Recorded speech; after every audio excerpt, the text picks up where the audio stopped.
Hi, everybody. Stuff and Things here with a special episode. My wife had things that she had to do in the Northern California area, and so, of course, I thought, well, that's a stone's throw from Braille, so I'm going to go pay them a visit. Got everything set up with Aaron and finally got to visit the Braille House, and it was an absolute blast. I had just the best time. This is me warming up, doing kind of my normal routine that you guys have seen a million times. Just going through some basics, trying to get my legs under me, just start on flat ground and take it easy. And one of the things I was going to do here was we got it set up to do a couple games of skate with Rick G. If you don't know Rick G, I'm going to put his channel down below so you can find him. Rick G's done stuff with Braille before. He landed his first kickflip there at the Braille House with a huge persistence that's really cool, so you should definitely check Rick out. So there were some of my warm-ups. Then I hit the mini ramp a little bit. It's a really good mini ramp. This 3-foot side was really comfy. And these are my first times ever getting a backside 5.0 on a mini ramp. I don't know why I haven't tried this until now, but it was a great thing to try. I'm really glad I did. And it gave me some good positive energy going forward with doing stuff at Braille, because I was like, well, I already learned a new trick, so let's go. But I didn't stay in the mini ramp too long. I had to save my legs. That was part of the key of me being successful at Braille. I had 2 days, and the first day I knew was going to be pretty big, so I wanted to explore all of the stuff to skate, try things out, and get my legs warmed up, but I didn't want to overdo it and get tired so that I couldn't do stuff as I was moving forward. I was doing half cabs over the hip, and by the way, this hip is as good as it looks. It's so nice. It's mellow, but great, like really approachable. Anyway, I was doing those, and Aaron came over and said, hey, have you ever tried a full cab? And I was like, no. And after about 10 minutes, I got my first full cab on a hip. So after only about a half hour of doing warm-up type stuff, I've got 2 new tricks under my belt at the Braille House. And then for a third one, this trick coming up, this is the first time I've ever done a front board on a bump to bar. The bump to bar also is as good as it looks. It's the perfect size and perfect height, and you'll see more of that in the future. Then Rick took me skating, street skating actually, which is kind of weird for me, but in San Francisco, and I just had an absolute blast. This was such a fun and unique experience. There's Rick doing his tail slide thing, tail drag, I don't know what you call that. It was really cool though. Then we found this tiny little curb-like ledge, and I wanted to do something with a nose manual on it.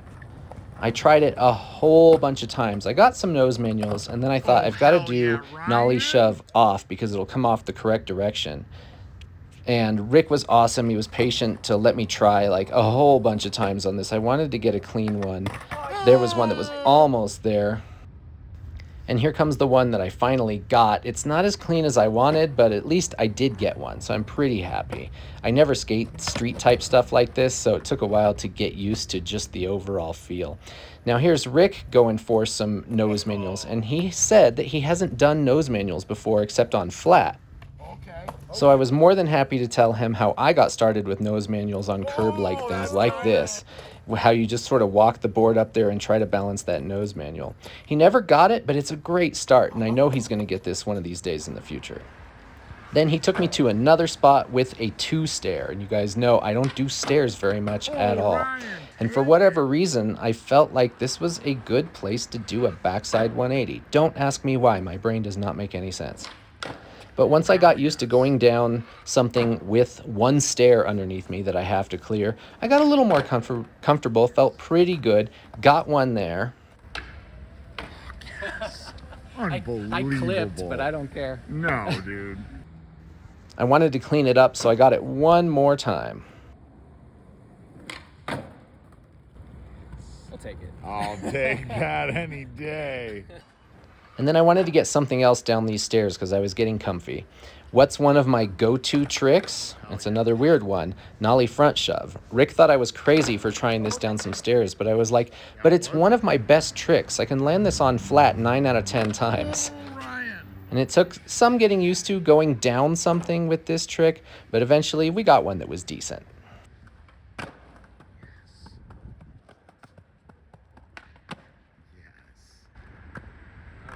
Let's go.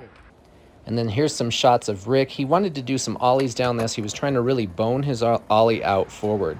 And I think he's doing really well with it. His ollie is a lot better than mine.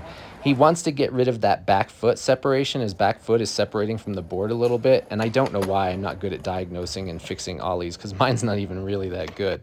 But if you look at this, he really is getting that ollie boned out forward. It's looking really good from my angle. And he also got this. Yes. A really cool firecracker down the 3-stair side. And then Rick knew a guy that was out there and gave him the camera so that we could get synchronized ollies down the stairs. It was awesome. So huge thank you and shout out to Rick for having me and skating with me and taking me out. Thank you to Aaron and the Braille team for having me come visit. The whole experience was just unreal. I had the best time and I can't wait to come back one of these days. So check out Rick's channel and keep an eye out on the Braille channel soon for Stuff and Things and Rick on there. And I'll see you soon. Thanks.